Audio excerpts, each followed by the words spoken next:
আসসালামু আলাইকুম। দেশ বিদেশ কাছে দূরে যেখান থেকে আমার ভিডিওটা দেখছেন সবাইকে জানাই আন্তরিক ভালোবাসা ও শুভেচ্ছা। বরাবর মতো আপনাদের মাঝে চলে আসলাম নতুন একটা ভিডিও নিয়ে। আশা করি আপনাদের কাছে ভালো লাগবে। ভালো লাগলে অবশ্যই আমার ভিডিওটা একটা লাইক দিয়ে দিবেন, আর খুব বেশি ভালো লাগলে সাবস্ক্রাইব করে দিতে ভুলবেন না। আর যারা যারা সাবস্ক্রাইব করে আমার পাশে আছেন তাদেরকে আমার মন থেকে জানাই অসংখ্য ধন্যবাদ। এই তো আজকে সকাল সকাল পরোটা তৈরি করছি। 6-7টা পরোটা বানাচ্ছি। আমার ছেলে মেয়ে, আমার ভাইয়ের ছেলে আছে আমার বাসা, ওদের জন্য আর কি। আমার হাজব্যান্ডও বাসা। তো আমার হাজব্যান্ড একটা খাবে, আমি একটা খাবে, আমার মেয়ে দুইটা। এই তো এভাবে করে নিছি। পরোটা বানালে ওরা বেশি খেতে চায় না, একটাই খেতে, একটা ডিম একটা পরোটা, ওইটাই খেতে চায় আর কি। আমি বেশিরভাগ পরোটা একটাই খাই আর কি। তো এই জন্য 6-7টা বানাই নিছি, খুব একটা বেশি বানাইনি।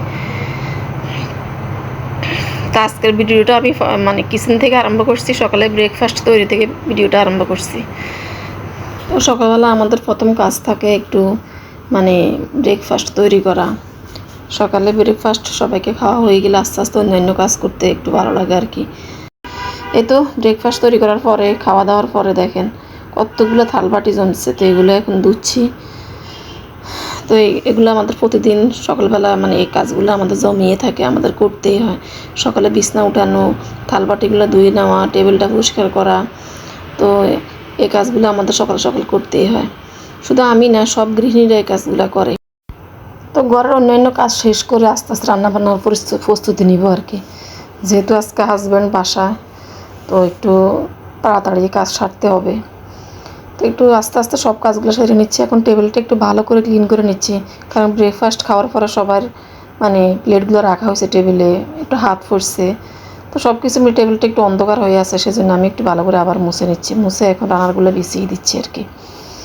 তো এই কাজটা তো আমরা তো প্রতিদিনই করি। প্রতিদিন টেবিল মোছা তো কয়েকবারও হয়, দুপুরবেলা খাওয়ার পরও আমরা টেবিল পরিষ্কার করি।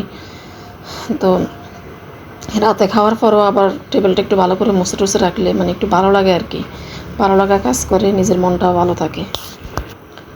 তো ডাইনিং রুমের আমার এই বেসিংটাও একটু কেমন জানি হয়ে আছে, ময়লা হয়ে আছে। সবাই হাত হাত ধুইছে এখানে নাস্তা করার পরে। তো এখন মানে বেসিংটা একটু ভালো করে ক্লিন করে দিচ্ছি। তো বেসিং তো প্রতিদিনই ক্লিন করতে হয়, তারপরও কত ময়লা বাইর হয়। বেসিংটা ভালো করে ধুয়ে না দিলে বেসিংটা অন্ধকার হয়ে থাকে। তো আমি প্রতিদিনই মানে সকালবেলা এই কাজটা করি, যে বেসিং পরিষ্কার করা, টেবিল মোছা, এই কাজগুলো আমি প্রতিদিনই করি। তো তো আমাদের প্রতিদিন কাজের মধ্যে কিছু কিছু অভ্যাস গড়ে তুললে আসলে আমাদের ঘর আমরা ক্লিন করতে পারি, এবং কাজের ধারাবাহিকতা থাকলেও আমরা সুন্দরভাবে কাজগুলো সময়মতো শেষ করতে পারি এবং ঘরটাও সুন্দরভাবে ক্লিন রাখতে পারি। তো যেমন সকালবেলা আমরা নাস্তা খাওয়ার পরে যে টেবিল পরিষ্কার করা, বেসিনগুলো ধোয়া, এগুলো ঝটাফট ধুয়ে নিলে আমার মনে হয় যেন আর কাজ জমে থাকে না, পরিষ্কার হয়ে যায়।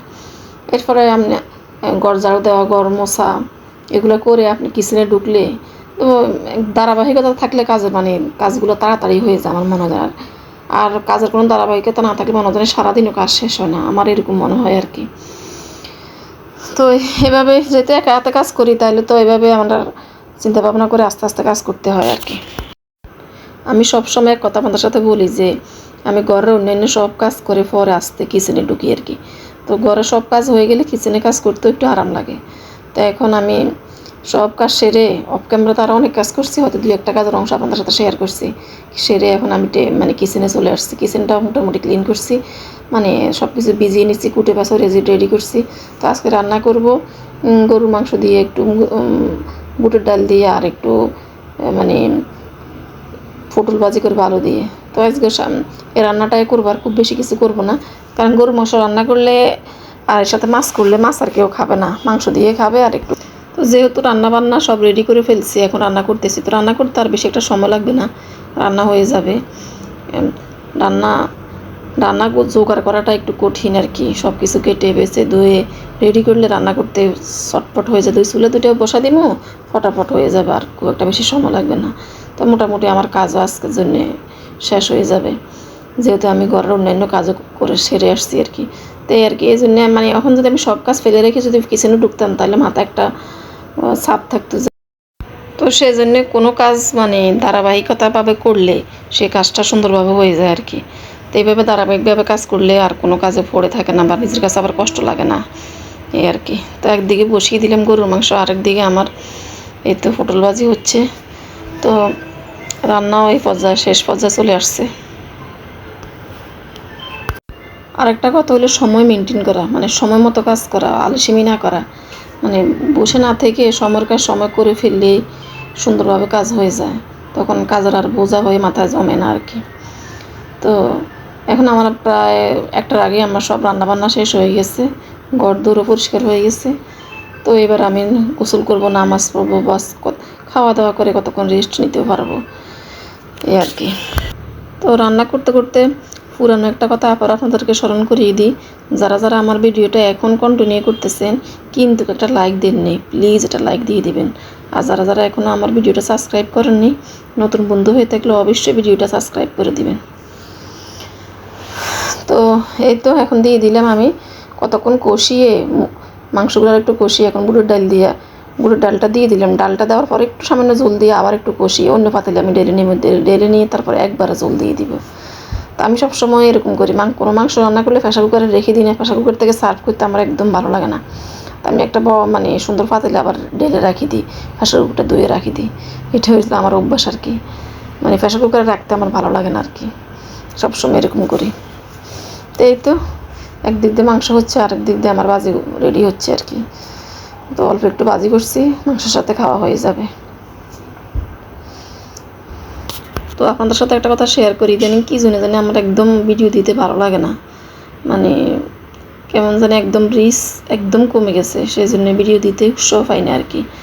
তো সবাই মানে আমাকে পরামর্শ দিবেন, তো আসলে কি আমি ভিডিও কন্টিনিউ করবো না আসলে করব না, আমি ভাবতেছি আর কি। কেমন জানি ভালো লাগতেছে না, মনে জানি কোনো ভিউ হচ্ছে না, খুব একটা রিস্ক দিচ্ছে না, মানে আগ্রহ হারিয়ে ফেলছি আর কি।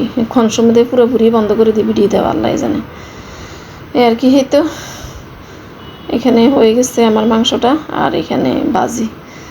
তো এই তো এরপরে বিকেলে আমি আর আমার মেয়ে চলে গেলাম একটু বাইরে থেকে কিছু গ্রোসারি সব টুকটাক ঘরের জিনিস কিনে আনলাম আর কি। এই তো মেয়ের জন্য 2টা যে নিয়ে আসছি, প্লাজো নিয়ে আসছি ঘরে পরার জন্য আর কি। 2টা প্লাজো নিয়ে আসছি, এটা বাসায় পরবে। যেটা এখন দেখছেন নেভি ব্লু মধ্যে একটু প্রিন্ট করা, এটা আমি আমার চয়েস, আর একটা আমার এই স্টিফিটটা আমার মেয়ে চয়েস করে নিছে আর কি। তো আর একটা গোলাপের স্টিক নিচ্ছি, গোলাপের স্টিকটা কেমন হয়েছে দেখে জানাবেন তো। এই যে এটা আমি সাদা কালারের নিচ্ছি, সাদা আমার একদম পছন্দ, সেই জন্য নিলাম আর কি। আর একটা তেল রাখার আর কি, ভাজা পোড়া করার পরে যে তেলগুলো থাকে না, এই তেলগুলো রাখার জন্য একটা তেলের কেটলি নিলাম।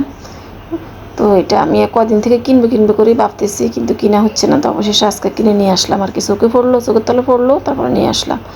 তো এই তো এখানে ছেঁকে একদম ময়লাগুলো থেকে যাবে চাকনির মধ্যে, আর নিচে পড়ে যাবে তেলগুলা। তো এই যে ভাজা পোড়া করার পর যে তেলগুলো থাকবে, এগুলো এখান দিয়ে আর এদিক দিয়ে একটু মানে ডেলি রাখা যাবে আর কি। তো এটা আমার কাছে সিস্টেমটা অনেক বেশি ভালো লাগছে, মানে দেখে আর কি। তারপর এটা নিয়ে আসলাম। আর কিছু গ্রোসারি শপ, এই যে তেল নিয়ে আসছি, সূর্যমুখী তেল 400 টাকা ছাড় দিল সূর্যমুখী তেলটার মধ্যে।